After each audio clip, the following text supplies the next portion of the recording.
जय हिंद साथियों। आज हम लोग पढ़ेंगे भारतीय संविधान में एक महत्वपूर्ण टॉपिक है संघ की कार्यपालिका।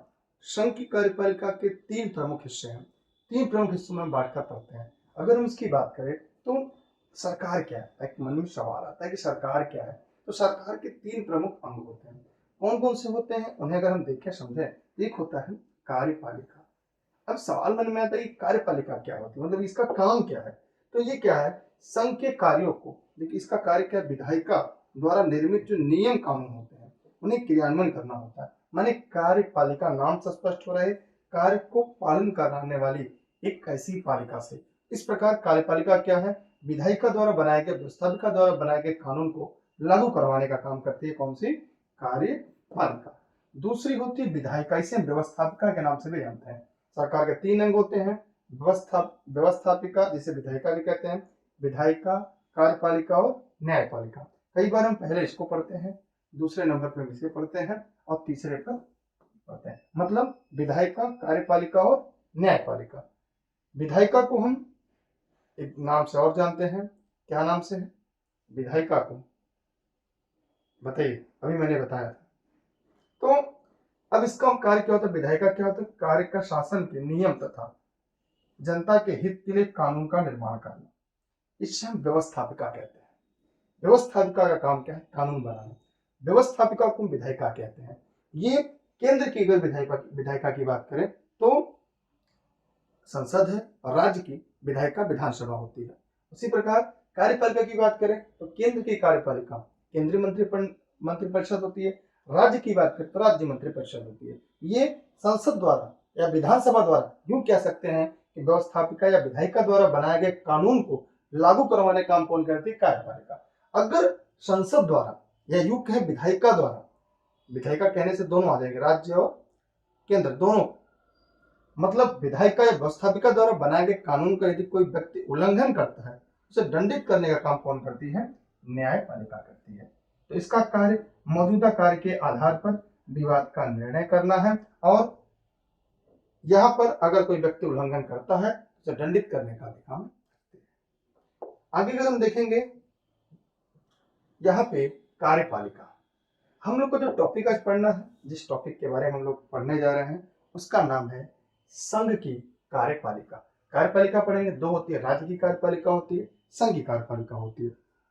अब अगर मैं बात करूं कि आजकल कूट वाले प्रश्न पूछे जा रहे हैं, तो उसके लिए अगर आपके कॉन्सेप्ट क्लियर रहेंगे तो आप परीक्षा में बेहतर अच्छे अंक लेकर आएंगे।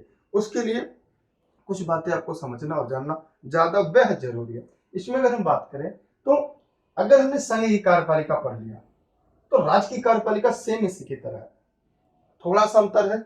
आगे जब लोग पढ़ेंगे तो आपका कॉन्सेप्ट और अच्छे से क्लियर हो जाएगा। लेकिन अभी तक फिलहाल ये जानकर चलिए, अगर आपने संघ की कार्यपालिका पढ़ ली तो जो कम स्थिति संघ की कार्यपालिका के केंद्र में होती है वह राज्य कार्यपालिका का काम राज्य में होता है। बशर्ते यहाँ पे जो राष्ट्रपति होता है वहां पे हम राज्यपाल को पढ़ते हैं, वहां पे क्या हो जाता है, हमारा राज्यपाल हो जाता है। ध्यान रहे, यहाँ पे जो काम राष्ट्रपति का वहां पे ये काम राज्यपाल होता है। यहाँ हमारा प्रधानमंत्री होता है, वहां हमारा मुख्यमंत्री हो जाता है, वहां पे हमारा कौन हो जाता है, मुख्यमंत्री हो जाता है। जहाँ पे हमारी केंद्रीय मंत्रिपरिषद होती है और राज्य मंत्रिपरिषद होती है, तो जो संघीय मंत्रिपरिषद है वही है। यहाँ उपराष्ट्रपति होता है लेकिन वहां पे इसका कोई प्रावधान नहीं होता। उसके लिए भी बात करेंगे उसमें क्या चीजें होती हैं। तो यहाँ पर अगर राष्ट्रपति पढ़ रहे तो आप राज्यपाल समझते चलिएगा, बाद में हम राष्ट्रपति और राज्यपाल में जब अंतर करेंगे तो चीजें आपकी और स्पष्ट हो जाएंगी कि ऐसा क्या है जो राष्ट्रपति में है और राज्यपाल में नहीं है। वैसे जो स्थिति केंद्र में राष्ट्रपति की है वही स्थिति राज्य में राज्यपाल की है, जो स्थिति केंद्र में प्रधानमंत्री के है राज्य में वही स्थिति मुख्यमंत्री के। जो केंद्र में संघीय मंत्रिपरिषद होता है, जो काम है वही राज्य सरकारों में या राज्यों में राज्य मंत्रिपरिषद का होता है। उसमें भी मंत्री जो चार प्रकार उसमें राज्य मंत्री होते हैं, तो उस राज्य मंत्री की बात मैं नहीं कर रहा हूँ, मैं केवल मंत्रिपरिषद की बात कर रहा हूँ, मंत्रिमंडल की बात कर रहा हूँ, केंद्र और राज्य मंत्रिमंडल। तो यहाँ पर हम लोग जो पढ़ेंगे संघ की कार्यपालिका। संघ की कार्यपालिका में सबसे जो पहला टॉपिक में पढ़ना है राष्ट्रपति पढ़ेंगे।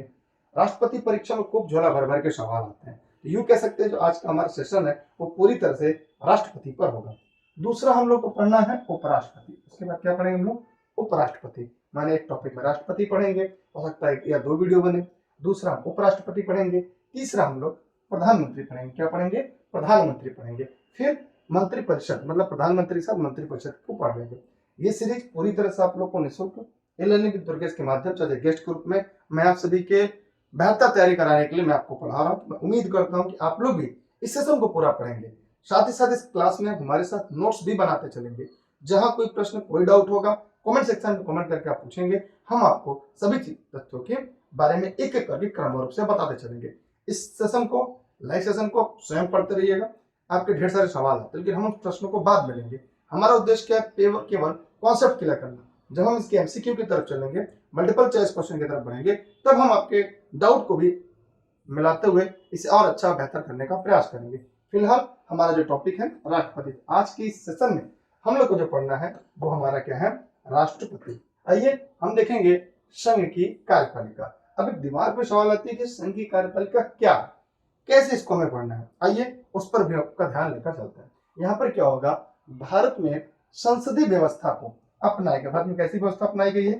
संसदीय व्यवस्था को अपनाया गया है, जिसके अंतर्गत मंत्रिपरिषद लोकसभा के प्रति उत्तरदायी होता है। ये सवाल परीक्षा में खूब झोला भर भर के पूछे जाता है। नोट्स बनने का कोई भी जानकारी चाहिए, ई-लर्निंग विद दुर्गेश के ऑफिस का नंबर है, यहाँ पे आप कॉल या व्हाट्सएप करके नोट संबंधित सभी जानकारी ले सकते हैं, जितने भी साथ इस वीडियो को देख रहे हैं। तो हम यहाँ पे समझने का प्रयास करिएगा कि लोकसभा के प्रति जो मंत्रिपरिषद होता है वो लोकसभा के प्रति उत्तरदायी होता है। ध्यान समझिएगा, भारत में संघीय व्यवस्था का अपनाया गया है, जिसके अंतर्गत मंत्रिपरिषद, केंद्रीय मंत्रिपरिषद लोकसभा के प्रति उत्तरदायी होता है। राज्य की मंत्रिपरिषद अपने विधानसभा के प्रति उत्तरदायी होती है। कारण क्या है? अगर लोकसभा में आपका बहुमत नहीं है तो आपकी सरकार नहीं है, तो इसलिए लोकसभा के प्रति उत्तरदायी होना है, इसमें बहुमत होना अनिवार्य। आगे हम इस प्लान को और अच्छा से क्लियर कर लेंगे। अतः राष्ट्रपति के पास नाम मात्र की कार्यपालिका की शक्ति होती है। माने अगर मैं भारत की बात करूं तो भारत में राष्ट्रपति की भूमिका उतनी महत्वपूर्ण नहीं है जितने की अमेरिका में राष्ट्रपति की भूमिका है। हमारे यहाँ अगर मैं बात करूं तो ब्रिटेन के जो राष्ट्राध्यक्ष होते हैं उनकी तुलना अगर हम करें तो भारत से की जा सकती है। आगे भी हम इस पर देखेंगे, उसमें भी कुछ बहुत सारे अंतर है। तो मतलब हम ये कह सकते हैं कि राष्ट्रपति के पास नाम मात्र की ही कार्यपालिका शक्ति होती है तथा वास्तविक शक्ति प्रधानमंत्री और उनके मंत्रिमंडल में निहित होती है। माने कार्यपालिका की जो वास्तविक शक्ति होती है वो राष्ट्र प्रधानमंत्री सहित केंद्रीय मंत्री परिषद में निहित होती है, जबकि नाम मात्र का राष्ट्रपति में होती है। इस सेशन को जब हम और आगे लेकर चलेंगे हम इस डाउट को पूरा क्लियर कर लेंगे कि कैसे हम कह सकते हैं कि कार्यपालिका की जो शक्ति होती है वो मंत्रिपरिषद अर्थात प्रधानमंत्री समेत मंत्रिपरिषद के पास ज्यादा होती है, नाम मात्र का राष्ट्रपति के पास कैसे होती है। इस तथ्य को समझने के लिए इस वीडियो सेशन में आपको आगे बने रहना है। आगे अगर कोई डाउट है, कोई सवाल है, कोई प्रश्न है, कमेंट सेक्शन में कमेंट करके आप पूछ सकते हैं। वीडियो को शेयर करिएगा। अब हम लोग पढ़ेंगे यहाँ से राष्ट्रपति। अब ये राष्ट्रपति में देखिए क्या क्या हम लोग को पढ़ना है। देखिए संविधान के भाग 5 में, अब यहाँ पे क्या है? संविधान का भाग 5। अब इस संविधान के भाग 5 के अंतर्गत अनुच्छेद 52 में क्या दिया है? राष्ट्रपति, अगर भाग की बात करें तो भाग 5 अनुच्छेद की मैं बात करूं, अनुच्छेद 52 में कहा गया है कि भारत का एक राष्ट्रपति होगा। बाकी इसकी जो पीडीएफ टेलीग्राम पर आपको मिली होगी, जहां पर महत्वपूर्ण अनुच्छेदों की सीरीज जो परीक्षा में बहुत ज्यादा पूछे जाते हैं उनकी एक अनुच्छेद की सीरीज होगी। जब टेलीग्राम पर दुर्गेश सर सर्च करके ई-लर्निंग विद दुर्गेश जुड़ सकते हैं, उसमें होगा। टेलीग्राम पे सर्च करना दुर्गेश सर बिना स्पेस के, ई-लर्निंग विद दुर्गेश सर, उसे ज्वाइन कर लेंगे, वहां पे आपको मिल जाएगा। तो यहाँ पर देखा कि संविधान के भाग 5 के अंतर्गत अनुच्छेद 52 में राष्ट्रपति को भारत का राज्य प्रमुख कहा गया है। क्या कहा गया? भारत का ये राज्य प्रमुख होंगे, यह भारत के प्रथम नागरिक होंगे। एक सवाल परीक्षा में पूछा जाता है, कहा जाता है, ये कहा गया है कि जो राष्ट्रपति होते हैं ये भारत के प्रथम नागरिक होते हैं। ये अनुच्छेद 52 में कहा गया है कि भारत के एक राष्ट्रपति होंगे जो भारत के प्रथम नागरिक भी होंगे, और वह राष्ट्र की एकता, अखंडता तथा सुदृढ़ता का प्रतीक होता है। तो राष्ट्रपति भारत का एक राष्ट्रपति होगा, अनुच्छेद 52 में कहा गया है। यहाँ पे एक आ गया, ये भारत के प्रथम नागरिक भी होते हैं। तो कहीं न कहीं कूट वाले सवालों में अगर आपको प्रश्न आएगा तो आप आसानी से कर ले जाएंगे। आगे हम देखेंगे, अगर हम उसकी योग्यता की बात करें, योग्यता प्रत्येक व्यक्ति, जैसे आपको सरकारी नौकरी की तैयारी करें आपकी एक योग्यता होगी, एक क्वालिफिकेशन होगी, उसी तरह राष्ट्रपति की भी अपनी कुछ योग्यताएं होती हैं राष्ट्रपति बनने के लिए। अगर उन्हें हम देखें तो यहाँ समझ में आएगा कि भारत के संविधान का अनुच्छेद 58 का जो सार है, राष्ट्रपति पद की निम्नलिखित योग्यताएं निर्धारित की गई हैं। आइए देखते हैं राष्ट्रपति पद की क्या क्या योग्यताएं हैं जो यहाँ पर निर्धारित की गई। पहला, वो भारत का नागरिक हो, चाहे राष्ट्रपति बनने के लिए, उपराष्ट्रपति बनने के लिए, राज्यपाल बनने के लिए, ये सबके लिए है। मतलब भारत के किसी भी संवैधानिक पद पर जाना है तो पहली लाइन होगी वह भारत का नागरिक हो, वहां पे वह भारत के नागरिक हो। दूसरा, उनकी आयु 35 वर्ष से कम न हो। यह राष्ट्रपति, उपराष्ट्रपति, राज्यपाल तीनों के लिए उम्र कितनी होनी चाहिए? 35 वर्ष न्यूनतम। और प्रधानमंत्री, मुख्यमंत्री या मंत्री बनने की न्यूनतम उम्र सीमा जो है वो है 25 वर्ष। लोकसभा और विधानसभा के सदस्य बनने की न्यूनतम उम्र सीमा 25 वर्ष, लेकिन विधान परिषद और राज्यसभा का सदस्य बनने की न्यूनतम आयु सीमा जो है वो 30 वर्ष है। ये परीक्षा में खूब पूछे जाने वाले सवाल है, इसलिए इनको भी जानना जरूरी है। तो राष्ट्रपति बनने की न्यूनतम आयु सीमा 35 वर्ष है, अधिकतम कुछ नहीं। कोई सवाल पूछा जाता है परीक्षा में, राष्ट्रपति बनने की अधिकतम उम्र सीमा क्या है? 90 साल, 65 साल, 62 साल, 85 साल, इसमें से कोई नहीं, क्योंकि अधिकतम उम्र सीमा भारतीय संविधान में कहीं जिक्र नहीं किया गया है, सभी जगह न्यूनतम की बात कही गई है। तीसरा पॉइंट है वह लोकसभा का सदस्य निर्वाचित होने की योग्यता रखता है, माने वह लोकसभा के सदस्य निर्वाचित होने की योग्यता भी रखता हो। कौन? जो भारत का राष्ट्रपति बनना चाहता हो। चौथा, वह भारत या राज्य सरकार के अधीन किसी लाभ के पद पर न आसीन, मतलब वह किसी लाभ के पद पर भी न आसीन हो। उसके पास 50 अनुमोदक,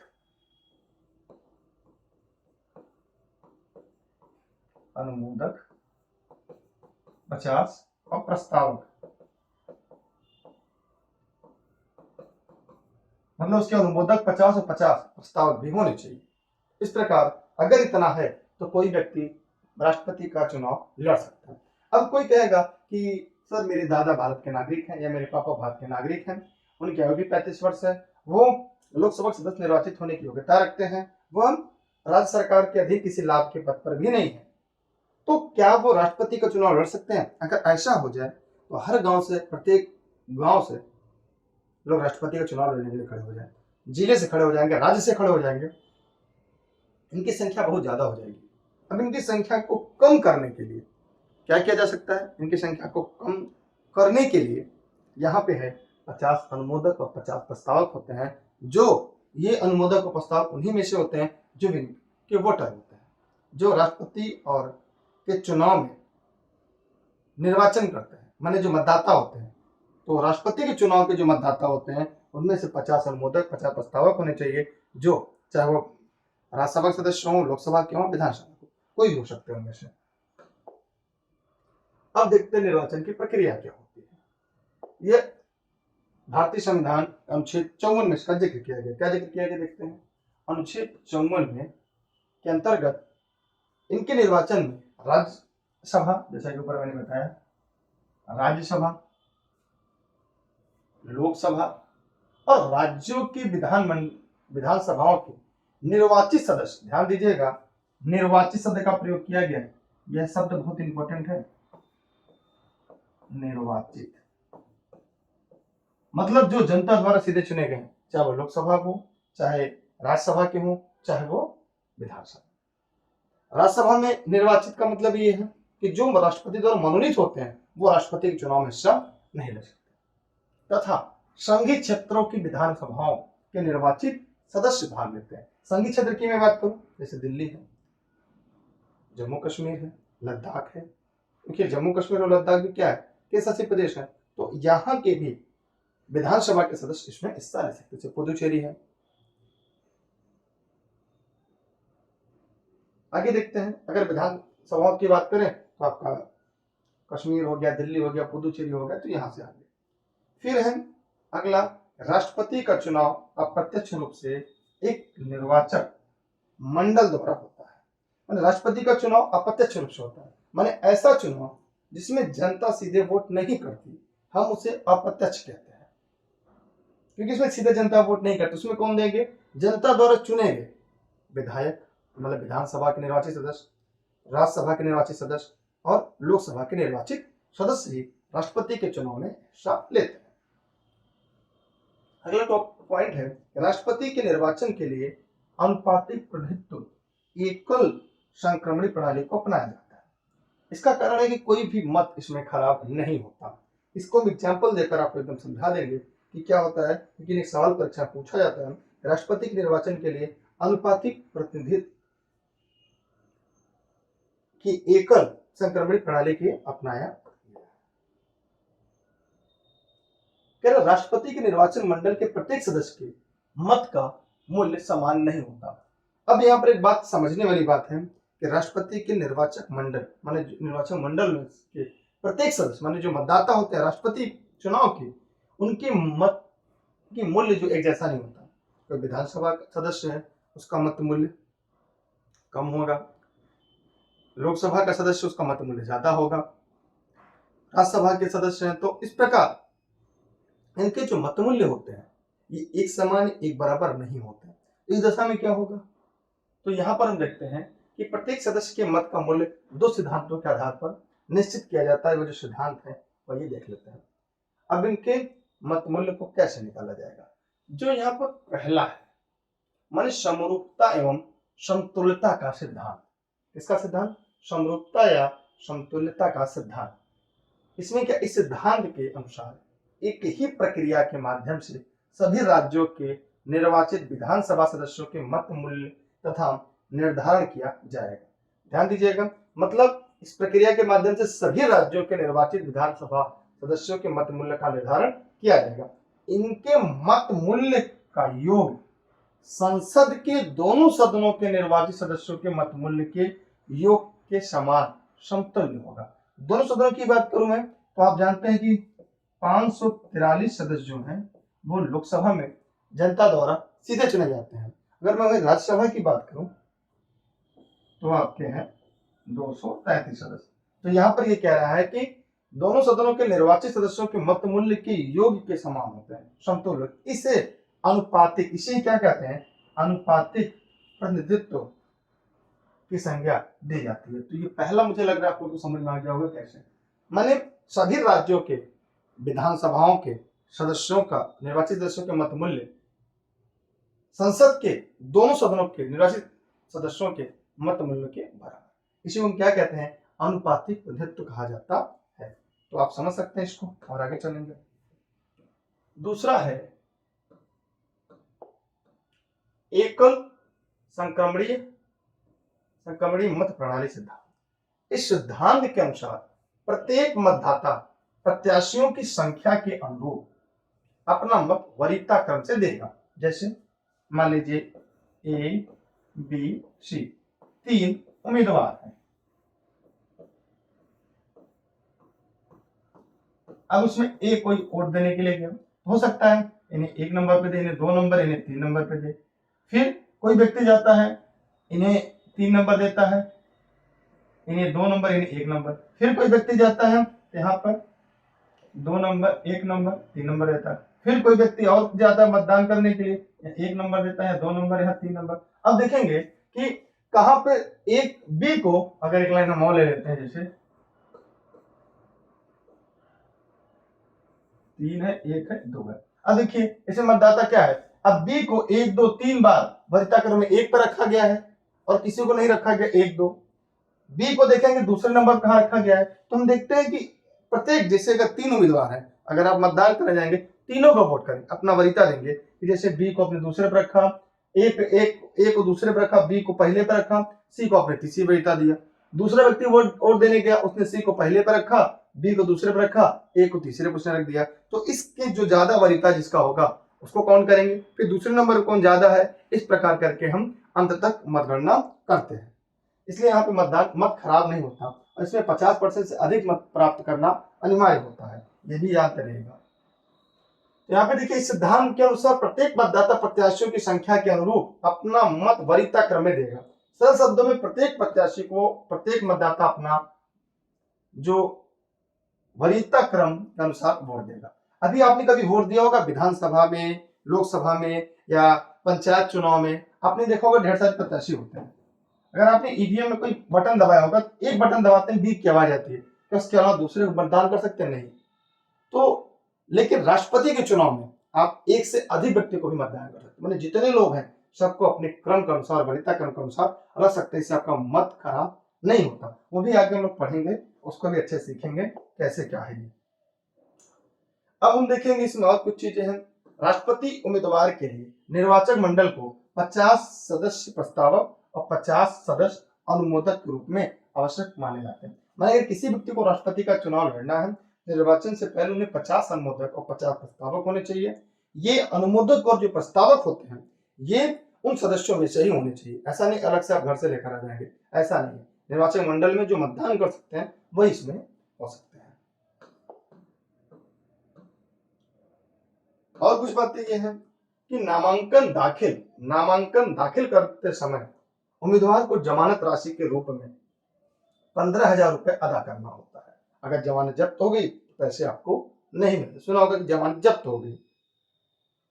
राष्ट्रपति के चुनाव से संबंधित विवादों की जो छानबीन होती है तथा निर्णय सर्वोच्च न्यायालय द्वारा होता है। यदि राष्ट्रपति के चुनाव के समय कोई विवाद उत्पन्न हो जाए तो उसका जो अंतिम निर्णय है वो सर्वोच्च न्यायालय करती है, वो सुप्रीम कोर्ट करता है। यह बात आपके लिए बहुत ही इंपॉर्टेंट, अहम और महत्वपूर्ण है। ये आप जानते रहिए कि परीक्षा में ऐसे खूब सारे झोला भर के सवाल आते हैं।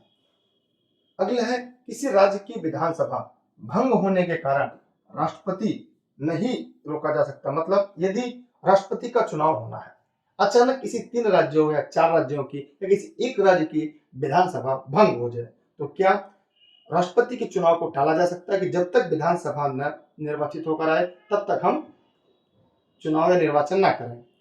तो याद रहे, भारत के राष्ट्रपति के निर्वाचन समय यदि किसी राज्य एक या एक से अधिक राज्यों की विधानसभा भंग हो जाती है फिर भी राष्ट्रपति के चुनाव को नहीं टाला जा सकता। राष्ट्रपति का चुनाव तय समय पर होगा, ये सुप्रीम कोर्ट के जजमेंट के आधार पर है। तो ये भी जानना आपके लिए बहुत ही आवश्यक और जरूरी है। अब हम देखेंगे मत मूल्य निकालने की प्रक्रिया। अभी हमने देखा कि हम लोगों ने देखा कि मत मूल्य कैसे निकाले जाते हैं। ये भी आपके लिए काफी अहम, काफी जरूरी है। इसलिए हम लोग क्या करते हैं, इन सभी तथ्यों पर छोटा छोटा करके हम काम करते हैं ताकि यहाँ से परीक्षा में कोई भी दिक्कत ना आने पाए। ठीक है, अगर कोई आप सवाल पूछ सकते हैं।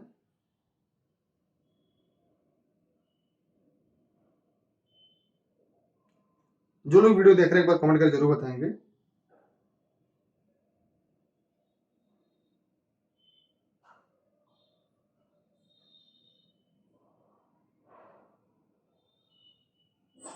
सभी लोग फटाफट कमेंट बॉक्स में कमेंट कर बताएंगे।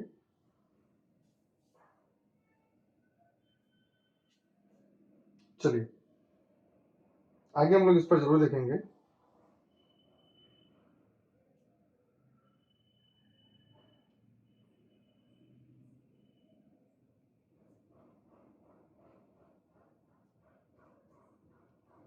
हम लोग यहाँ पे ये देखेंगे कि मत मूल्य निकालने की प्रक्रिया क्या है, मत मूल्य कैसे निकालते हैं।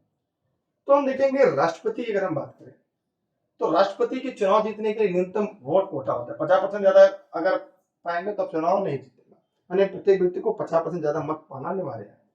न्यूनतम कोटा क्या है, दिए गए वैध मतों की संख्या, दिए गए वैध मतों की संख्या बटे राष्ट्रपति की पद प्रत्याशियों की संख्या। 2 प्रत्याशी हैं, 3 प्रत्याशी हैं, 4 प्रत्याशी हैं, तो दिए गए वैध मतों की संख्या में कुल प्रत्याशियों की संख्या से भाग देकर +1 कर देंगे तो क्या निकल जाएगा, न्यूनतम कोटा।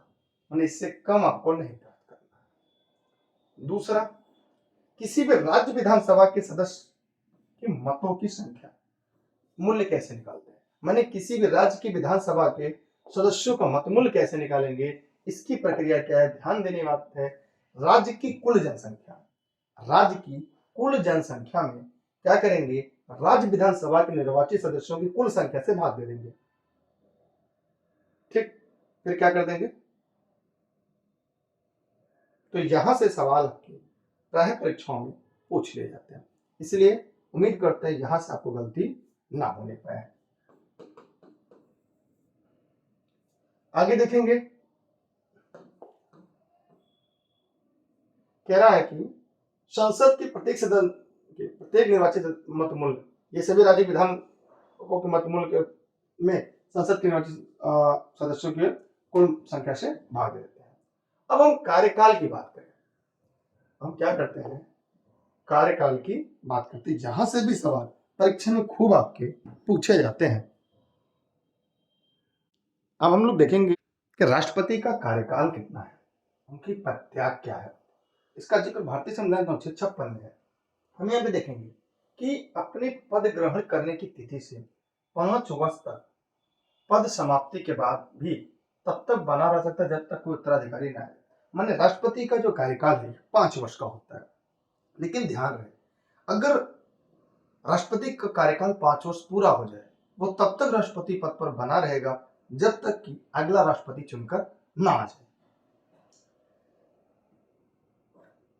राष्ट्रपति उपराष्ट्रपति को अपना त्याग पत्र देता है। पूछा जाता है कि राष्ट्रपति अपना त्याग पत्र किसको देता है, लेकिन मेरा सवाल है कि राष्ट्रपति को शपथ ग्रहण कौन कराता है। बहुत सरल सवाल है, इसका जवाब कमेंट बॉक्स में कमेंट करके दीजिएगा।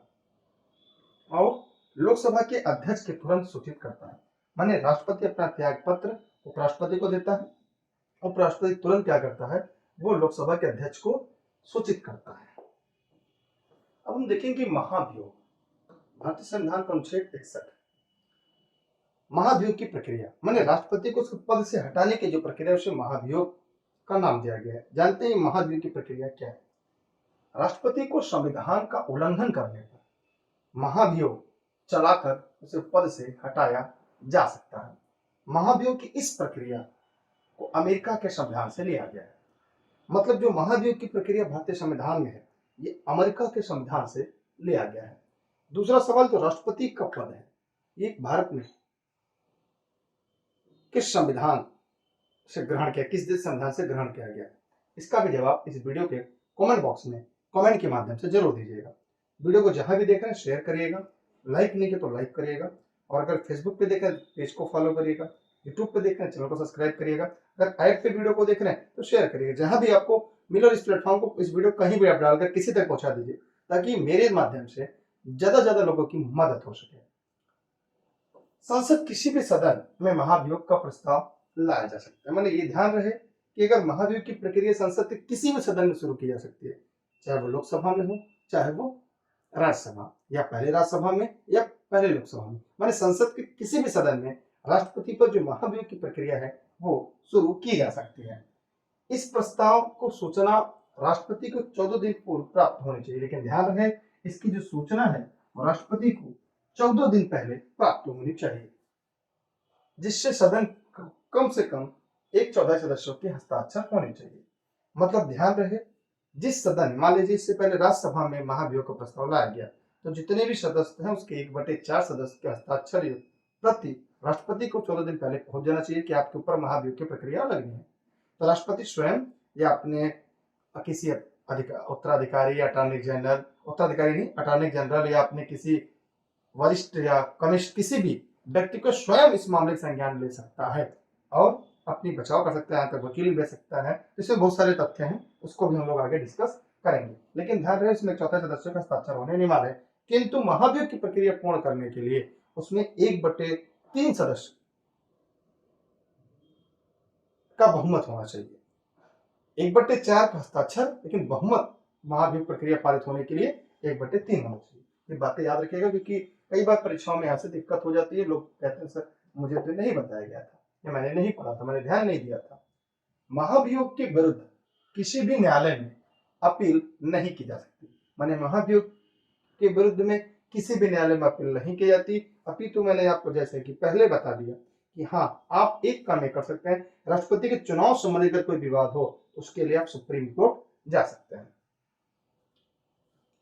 अब हम बात करते हैं वेतन एवं भत्ते की। अभी तक किसी भी राष्ट्रपति के ऊपर महाभियोग की प्रक्रिया नहीं चली है, ठीक है।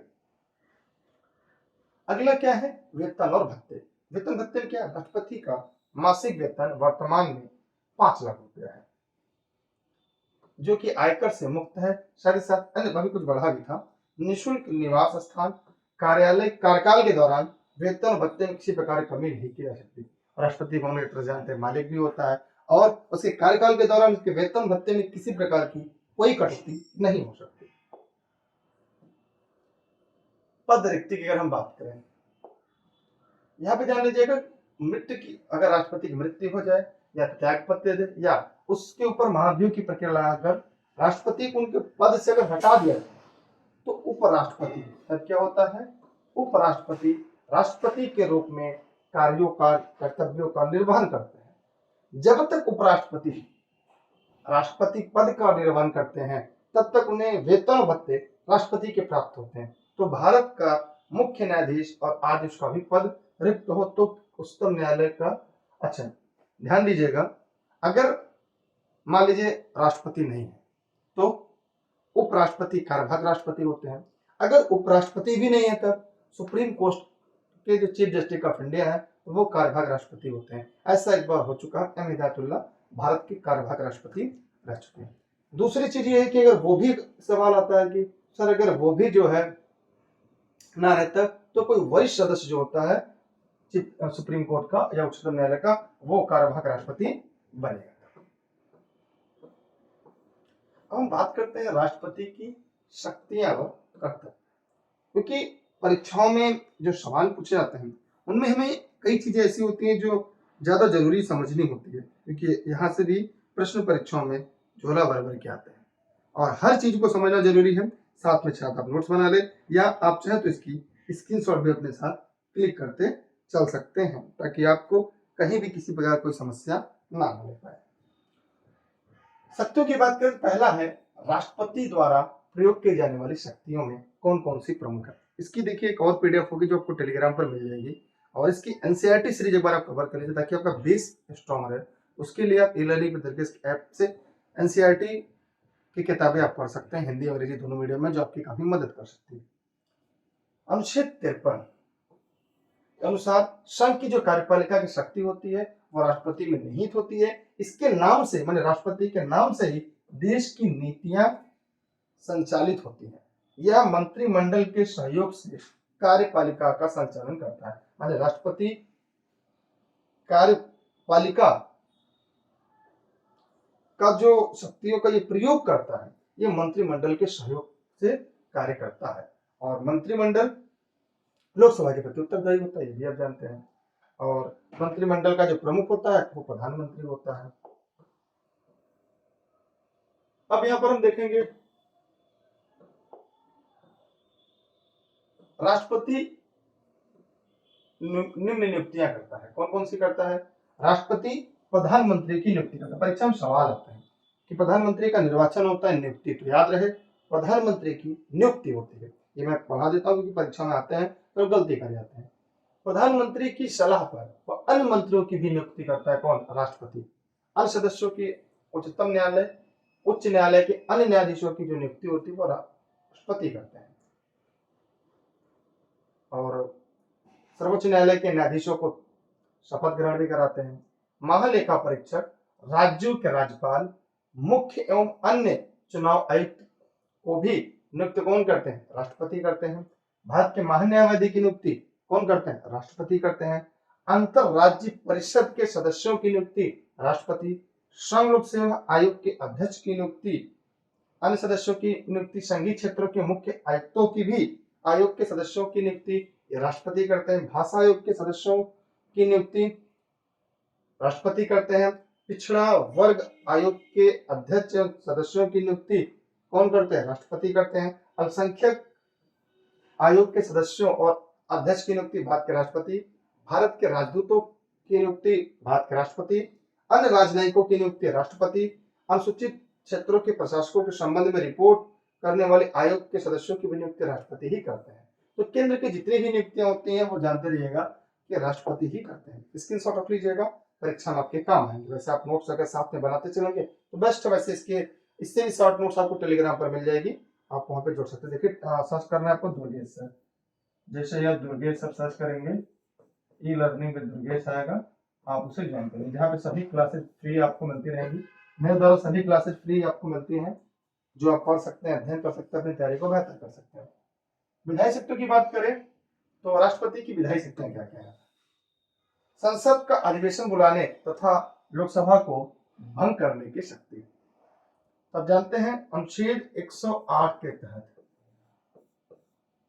राष्ट्रपति दोनों सदनों के संयुक्त अधिवेशन बुला सकता है, जिसकी अध्यक्षता लोकसभा अध्यक्ष करते हैं। संसद के अधिवेशन बुलाने तथा लोकसभा भंग करने की शक्ति भी राष्ट्रपति में निहित होती है। एक सवाल है, किस अनुच्छेद के तहत भारत के राष्ट्रपति संसद को भंग कर सकते हैं? इसका जवाब वीडियो के कमेंट सेक्शन में कमेंट के माध्यम से जरूर दीजिएगा। दोनों सदनों के संयुक्त रूप से संबोधित करने की शक्ति, दोनों सदनों को संयुक्त रूप से संबोधित करने की शक्ति राष्ट्रपति में निहित होती है। संसद के सदस्यों के मनोनयन की शक्ति, आप जानते हैं राज्यसभा में, अगर यहाँ पे मैं बात करूं तो राज्यसभा में 12 सदस्यों की जो मनोनीत करने की शक्ति है किसके पास है? वो राष्ट्रपति के पास है। विधेयक, राष्ट्रपति के अनुमोदन के बाद ही कोई भी विधेयक कानून बन सकता है। माने जब तक राष्ट्रपति का हस्ताक्षर नहीं होगा कोई भी विधेयक कानून नहीं बनेगा। ये सारी चीजें आपके लिए काफी उपयोगी अहम है। आप लोग वीडियो को शेयर जरूर कर दीजिएगा।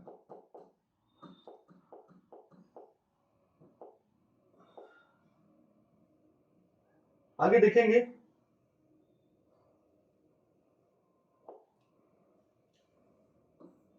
लोकसभा के प्रथम सत्र तथा प्रत्येक वर्ष के प्रथम सत्र में अभिभाषण करने की शक्ति किसके पास है? राष्ट्रपति के पास। संसद के निम्न विधेयकों को राष्ट्रपति पूर्व सहमति के बाद ही पेश किया जा सकता है। माने कुछ ऐसे भी विधेयक हैं जो राष्ट्रपति की पूर्व सहमति के बाद ही पेश किए जाते हैं। जैसे नए राज्यों के निर्माण से कोई विधेयक है उसके लिए पूर्व सहमति आवश्यक है राष्ट्रपति की। वर्तमान राज्य के क्षेत्रों और सीमाओं नामों में कोई परिवर्तन संबंधी कोई विधेयक है इसमें राष्ट्रपति की सहमति पहले अनिवार्य होती है। धन विधेयक शक्ति बहुत इंपॉर्टेंट है, ये पूछा जाता है। धन विधेयक शक्ति किसमें? अनुच्छेद 110 में परीक्षा में खूब झोला भर भर के आती है। संचित धन विधेयक सबसे पहले लोकसभा में प्रस्तुत किया जाता है। राज्यसभा में केवल जाने के बाद अगर उसमें राज्यसभा चाहे कोई संशोधन करना चाहे या कोई विचार देना चाहे तो वो लोकसभा माने या ना माने ये लोकसभा के ऊपर निर्भर करता है। और 14 दिन में अगर राज्यसभा धन विधेयक को नहीं पारित करती तो पारित मान लिया जाता है। तो वैसे जब हम लोकसभा और राज्यसभा पढ़ेंगे तब हम धन विधेयक को भी पढ़ने का प्रयास करेंगे और चीजों को समझेंगे। अगला संचित निधि में व्यय करने वाले विधेयक अनुच्छेद 117 राज्य हित वाले कराधान या प्रभाव डालने वाले विधेयक, राज्यों के बीच व्यापार वाणिज्य और समागम पर निर्बंधन लगाने वाले विधेयक। कुछ ऐसे विधेयक हैं जिसपे राष्ट्रपति इसे लौटा भी नहीं सकता। धन विधेयक को राष्ट्रपति पुनर्विचार करने के लिए नहीं लौटा सकता, लेकिन अन्य कुछ विधेयक ऐसे जिन्हें राष्ट्रपति क्या कर सकता है? पुनर्विचार करने के लिए एक बार लौटा सकता है। संसद चाहे उसे दोबारा ज्यों का त्यों भेज दे, राष्ट्रपति उसे मानने के लिए बाध्य होता है। इस प्रकार हम आगे जब पूरा राष्ट्रपति पढ़ लेंगे तो एक बात समझ में आएगा, स्पष्ट हो जाएगा कि राष्ट्रपति हमारे देश में कहीं न कहीं वो नाम मात्र की शक्तियां उसके पास है, वास्तविक शक्तियां मंत्री परिषद के पास ही नहीं थे। वो आगे हम लोग देखेंगे। अब एक है क्षमादान की शक्ति। ये देखते हैं क्षमादान की शक्ति क्या है, जो अनुच्छेद 72 में ये पूछा जाता है। किसमें है? अनुच्छेद 72 में क्षमा। इसके अंतर्गत अपराधी को राष्ट्रपति सजा मुक्त कर सकता है। अनुच्छेद 72 मोस्ट इंपॉर्टेंट। विराम परीक्षा पूछा जाता है। मानवीय परिस्थिति के आधार पर क्षमादान शक्ति का प्रयोग, जैसे विकलांग, गर्भवती अगर कोई महिला है तो मानवीय आधार पर राष्ट्रपति चाहे तो क्या कर सकते हैं? सजा में, क्षमादान में विराम की प्रक्रिया कही जाती है। परिहार, इसके अंतर्गत दंड की मात्रा को कम करने की शक्ति होती है। लघुकरण, दंड के प्रकार को बदलकर हल्के प्रकार के दंड करने की शक्ति लघुकरण कहलाती है। निलंबन, किसी दंड विशेषकर मृत्युदंड के स्थान पर रोक लगाकर आजीवन कारावास करना आदि जो होता है वो निलंबन कहलाता है। बहुत इंपॉर्टेंट है तो इसको याद, क्षमा, विराम, परिहार, लघुकरण और निलंबन बहुत इंपॉर्टेंट, परीक्षा में पूछा जाता है। आप चाहे तो इसकी स्क्रीनशॉट अपने पास रख लीजिए। वैसे नोट्स आपको मिल जाएंगे, आप टेलीग्राम से प्राप्त कर सकते हैं, लर्निंग विद दुर्गेश ऐप से प्राप्त कर सकते हैं। जब क्षमादान की की पूर्व याचिका राष्ट्रपति ने रद्द कर दी हो तो दूसरी याचिका दायर नहीं कर सकते। अगर कोई भी क्षमा याचना या क्षमादान की कोई याचिका अपने राष्ट्रपति के पास भेजी और राष्ट्रपति रद्द कर दी हो, फिर भी आप दोबारा उसे नहीं भेज सकते, दायर नहीं कर सकते। वित्तीय शक्ति, वित्तीय शक्तियों की बात करें तो राष्ट्रपति के अनुमति के बिना कोई भी वित्त विधेयक लोकसभा प्रस्तुत नहीं कर सकता। कोई भी वित्त विधेयक राष्ट्रपति की पूर्व अनुमति के बिना संसद में नहीं प्रस्तुत किया जा सकता। यूं कह सकते लोकसभा प्रस्तुत नहीं कर सकता। भारत की आकस्मिक निधि पर राष्ट्रपति का पूर्ण नियंत्रण होता है। केंद्र और राज्यों के मध्य करों के विभाजन की सलाह देने के हेतु वित्त आयोग का गठन अनुच्छेद 280 बहुत इंपॉर्टेंट पूछा जाता है। सैन्य शक्ति, सैनिक शक्ति की हम बात करें तो राष्ट्रपति जो है तीनों सेनाओं, जल सेना, थल सेना, वायु सेना, इन तीनों सेनाओं का कमांडर होता है, या यूं कह सकते हैं इन तीनों सेनाओं का नायक या इन तीनों सेनाओं का प्रमुख होता है कौन? भारत के राष्ट्रपति। अब देखेंगे वायुसेना, दल सेना, नौसेना का प्रधान होता है राष्ट्रपति। इस शक्ति का प्रयोग विधि द्वारा विनियमित करता। अब हम आगे देखेंगे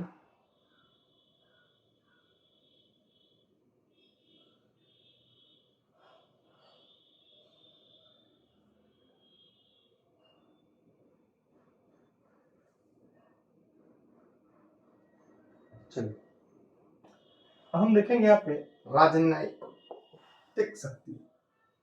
राजनीतिक शक्तियां क्या क्या आती हैं? अंतरराष्ट्रीय संधियां, समझौते राष्ट्रपति के नाम पे किए जाते हैं। मैं जितने भी भारत या देश के अंदर अंतरराष्ट्रीय संधि या समझौता होता है वो राष्ट्रपति के नाम पर होता है, बेशक वो प्रधानमंत्री ही करे। राष्ट्रपति विदेशों के लिए भारतीय राजदूतों की नियुक्ति भी करते हैं, ऊपर हम लोगों ने पढ़ा था। भारत में विदेशों के राजदूतों की नियुक्ति का अनुमोदन भी भारत के राष्ट्रपति ही करते हैं। आपातकालीन शक्तियां, आप जानते हैं भारत में 3 प्रकार के आपात उपबंध है। अनुच्छेद 352, अनुच्छेद 356, अनुच्छेद 360। 365 को हम आगे पढ़ेंगे तब चीजें और आपकी ज्यादा स्पष्ट हो जाएंगी। याद रहे संविधान ने राष्ट्रपति को निम्न 3 परिस्थितियों में आपातकालीन शक्तियां प्रदान की हैं। इसकी जब एमसीक्यू सीरीज पढ़ेंगे तो हम इसमें और अच्छे से डीप में पढ़ेंगे। 352 राष्ट्रीय आपात। एक सवाल है, भारत में अब तक कितनी बार राष्ट्रीय आपात लग चुका है? कमेंट बॉक्स में कमेंट करके जरूर बताइएगा। राष्ट्रपति शासन, ये क्या है? किसी भी राज्य में यदि संवैधानिक विफलता होती है उस राज्य में राष्ट्रपति शासन लगा सकते हैं, यह राज्यों में होता है। वित्तीय आपात, अभी तक देश में एक बार भी वित्तीय आपात नहीं लगा, अनुच्छेद 360। 365 क्या है, इस पर हम लोग आगे बात करेंगे। एक सवाल है कि आपातकालीन शक्तियां भारत के संविधान के किस भाग में है? कमेंट करके आप जरूर बताइएगा, ठीक है। जो लोग वीडियो को देखना, देखिए 1 मिनट,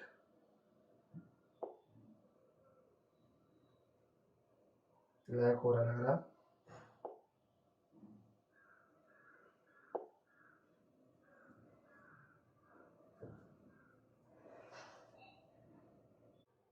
अब हम लोगों ने पहले तो देख लिया आपातकालीन शक्तियां 352, 355, 360। अब न्याय शक्ति की हम बात करें तो यहाँ पर आपको ये जानना जरूरी है कि उच्चतम न्यायालय के मुख्य न्यायाधीश और उच्चतम न्यायालय की उच्च न्यायालय के न्यायाधीशों की नियुक्ति कौन करते हैं? वो राष्ट्रपति ही करते हैं। बहुत इंपॉर्टेंट है। उच्चतम न्यायालय से किसी विधि या तथ्य पर सलाह राष्ट्रपति पर बाध्यकारी नहीं, माने अनुच्छेद 143 के तहत राष्ट्रपति सर्वोच्च न्यायालय से परामर्श सलाह मांग सकता है और उस सलाह को मानने के लिए राष्ट्रपति बाध्य नहीं। किसी भी अपराध हेतु दोषित व्यक्ति की दंडादेश को निलंबित, माफ और परिवर्तित कर सकता है या दंड में क्षमा, प्राणदंड, स्थगित, राहत और माफी प्रदान कर सकता है। जैसा कि ऊपर हम लोगों ने देखा राष्ट्रपति क्षमादान की शक्ति अनुच्छेद 72 में है। सजा, सैन्य न्यायालय द्वारा दी गई सजा को भी राष्ट्रपति कम कर सकता है। लघु विराम परिहार, ऊपर हम लोगों ने जो पढ़ा था, निलंबन। अब यहाँ पर देखिए, केंद्रीय विधियों के विरुद्ध अपराध है तो कोई सजा तो भी राष्ट्रपति माफ कर सकता है। ऐसे मामले इसमें सजा प्राणदंड हो उसमें भी राष्ट्रपति माफ कर सकता है। अब देखते हैं वीटो। वीटो क्या होती है? भारत के राष्ट्रपति को संविधान द्वारा 3 प्रकार के निषेधाधिकार शक्ति अनुच्छेद 111 दिए गए। पूछा था वीटो शक्ति कहाँ पे दी गई है? अनुच्छेद 111। थोड़ा सा इंपॉर्टेंट है आपकी परीक्षा के लिए। अत्यंतिक वीटो, एब्सोल्यूट वीटो, राष्ट्रपति किसी भी विधेयक को अपनी अनुमति नहीं देता है तो अर्थात विधेयक को अपने पास सुरक्षित रखता है, जिससे वह विधेयक समाप्त हो जाता है। जैसे कोई भी विधेयक लोकसभा और राज्यसभा से पास होने के बाद राष्ट्रपति के पास गया तो राष्ट्रपति उसे अपने पास सुरक्षित कर लेता है, न उसे पारित करता है न उसे हंडी झंडी दिखाता है। कुछ दिन बाद विधेयक स्वतः समाप्त हो जाता है, जिसे हम अत्यंतिक वीटो कहते हैं। अब है निलंबनकारी वीटो, माने राष्ट्रपति किसी विधेयक को संसद के पास पुनर्विचार, जैसे कोई विधेयक संसद लोकसभा राज्यसभा ने पारित करके राष्ट्रपति के पास भेजा, राष्ट्रपति उसे एक बार पुनर्विचार के लिए संसद को वापस भेज सकती है, उसे हम कहते हैं निलंबनकारी वीटो। अब चाहे संसद उसे वापस भेजे या ना भेजे, अगर संसद उसे वापस भेजती है संशोधन करके या ज्यों को त्यों उसे अगर भेजती है तो दोबारा अगर कोई भी विधेयक जाएगा राष्ट्रपति उस पर हस्ताक्षर करने के लिए बाध्य होगा या उसे पारित करने के लिए। पॉकेट वीटो क्या होता है? जब राष्ट्रपति विधेयक पर न तो कोई सहमति देता है न इसे अस्वीकृत करता है और न ही लौटाता है, तो अर्थात अनिश्चित काल हेतु तो अपने पास सुरक्षित रख लेता है। इस वीटो का प्रयोग राष्ट्रपति जो पहला इस वीटो का प्रयोग ज्ञानी जैल सिंह ने किया था 1986 में भारतीय डाक संशोधन अधिनियम के संदर्भ में।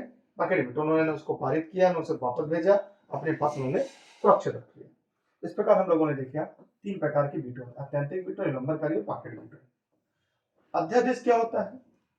अध्यादेश जो संसद द्वारा बनाए गए जो, अब इसमें हम देखेंगे कि अध्यादेश जारी करने की शक्ति क्या है। यह भारतीय संविधान के जो अनुच्छेद 123 में दिया गया, कहाँ दिया गया है? अनुच्छेद 123 में दिया गया है राष्ट्रपति के अध्यादेश जारी करने की। इसकी जो ताकत होती है ये संसद द्वारा बनाए गए कानून के बराबर ही इसकी ताकत होती है। राष्ट्रपति को संसद के स्थगन के समय अनुच्छेद 123 के तहत अध्यादेश जारी करने की शक्ति और अधिकार है, परंतु राज्य संबंधित सूची के विषयों पर अध्यादेश जारी नहीं कर सकते। और राज्य संबंधित जो विषय है संबंधित सूची के उस पर छोड़कर अन्य सभी विषयों पर वो अध्यादेश जारी कर सकते हैं। अध्यादेश जारी करने के बाद यदि सदन की बैठक होती है उसके 6 सप्ताह के अंदर अगर दोनों सदनों से पास नहीं होता तो विधेयक स्वयं समाप्त हो जाता है। तो यहाँ भी चीजें जरूरी है और इसको भी आपको जानना जरूरी है। तो ये अध्यादेश संबंधित विधेयक आगे भी हम लोग पढ़ेंगे जब 123 की तरफ बढ़ेंगे। फिलहाल यहाँ पर अगर आपके मन में कोई प्रश्न कोई सवाल हो तो कमेंट कर सकते हैं। अब हम लोगों ने राष्ट्रपति को पढ़ा, इसके बाद उपराष्ट्रपति पढ़ेंगे। उपराष्ट्रपति के साथ साथ कोशिश करेंगे कि हम सभी साथी राष्ट्रपति, राज्यपाल, उपराष्ट्रपति, इन तीनों की जो शक्ति है इनके बारे में क्रमवार रूप से दूसरे से चर्चा पर चर्चा कर ले, ताकि परीक्षा में अगर सवाल है तो गलत ना होने पाए। इस वीडियो को शेयर करिएगा। अगर नोट संबंधित कोई जानकारी चाहिए, ई-लर्निंग के ऑफिस का नंबर है ना, इस पर काले व्हाट्सएप करके आप सभी लोग जाकर ले लीजिएगा। यहाँ पे नोट संबंधित सभी जानकारी आपको एक ही जगह मिल जाएगी। और आप चाहें तो टेलीग्राम पर दुर्गेशर सर्च करिएगा, बिना स्पेस दिए जैसे दुर्गेशर सर्च करेंगे ई-लर्निंग विद दुर्गेश आएगा, आप लोग से ज्वाइन कर लीजिएगा। जितने भी लोग इस वीडियो को देख रहे हैं फिर टेलीग्राम पर सभी क्लास के नोट्स वीडियो लिंक आपको एक जगह आसानी से मिल जाती है। और आपको यदि एनसीईआरटी के नोट्स चाहिए तो एनसीईआरटी के सभी नोट्स ई-लर्निंग विद दुर्गेश की ऐप पर है, हिंदी और अंग्रेजी दोनों मीडियम उपलब्ध है। आज ही आप e-learning with Durgesh app play store से डाउनलोड करिएगा। इस वीडियो को लाइक करने के साथ अपने सभी मित्रों को शेयर करिए। चैनल पर नए हैं सब्सक्राइब करके बेल आइकन दबाइएगा। ये शॉर्ट में था, इससे भी शॉर्ट आपको नोट्स मिल जाएगा। उसके बाद इससे जो विस्तृत चर्चा है, जब हम इसकी एमसीक्यू सॉल्व करेंगे, जब इसके हम प्रश्नों की व्याख्या लेकर आएंगे, तब हम कोशिश करेंगे इसके सभी पहलुओं पर चर्चा करने की। जो चीजें छूट रही हैं हम उन्हें कवर कर लेंगे प्रश्न को सॉल्व करते समय, क्योंकि प्रश्न का मूड चेंज हो रहा है। अब नए तरह के प्रश्न परीक्षा में आ रहे हैं, तो हम थियरी के साथ साथ जब प्रश्नों को सॉल्व करेंगे तो हम नए तरीके का इस्तेमाल करेंगे आपके साथ मिलकर। फिलहाल इस वीडियो को शेयर करिएगा। चैनल पर नए हैं तो सब्सक्राइब करके बेल आइकन दबाना ना भूलिएगा। मिलते हैं एक नए सेशन, एक नए वीडियो में। आगे की जो टॉपिक है वो हम लोग पढ़ेंगे उपराष्ट्रपति। अगली सेशन के लिए आप लोग पढ़ के रखिएगा उपराष्ट्रपति, राज्यपाल और राष्ट्रपति। हम तीनों को भी इस नोट्स में तुलनात्मक अध्ययन करेंगे कि कौन कौन शक्ति है जो राष्ट्रपति उपराष्ट्रपति के पास है, कौन से राज्यपाल के पास है, कौन शक्ति जो तीनों के पास है, कौन शक्ति केवल राष्ट्रपति के पास है। इस पर हम लोग विशेष चर्चा पर चर्चा करेंगे, लेकिन आप भी साथ बनाए रखेंगे। क्लास कैसी लगी, सेशन कैसा लगा, कमेंट करके बताइएगा। वीडियो को फेसबुक पेज पे देख रहे हैं, पेज को फॉलो करिएगा लर्निंग विद दुर्गेश को। इंस्टाग्राम में learning with Durgesh as a guest group में मैं निःशुल्क आप सभी के लिए देशित में राशित में क्लासेस लेकर आता रहता हूँ, ताकि आप भी अध्ययन अध्यापन कर अपनी तैयारी को और बेहतर बना सकें। इसी के साथ आप सभी का बहुत बहुत आभार, धन्यवाद। मिलते हैं नए वीडियो के साथ, तब तक के लिए जय हिंद, जय भारत, बाय बाय।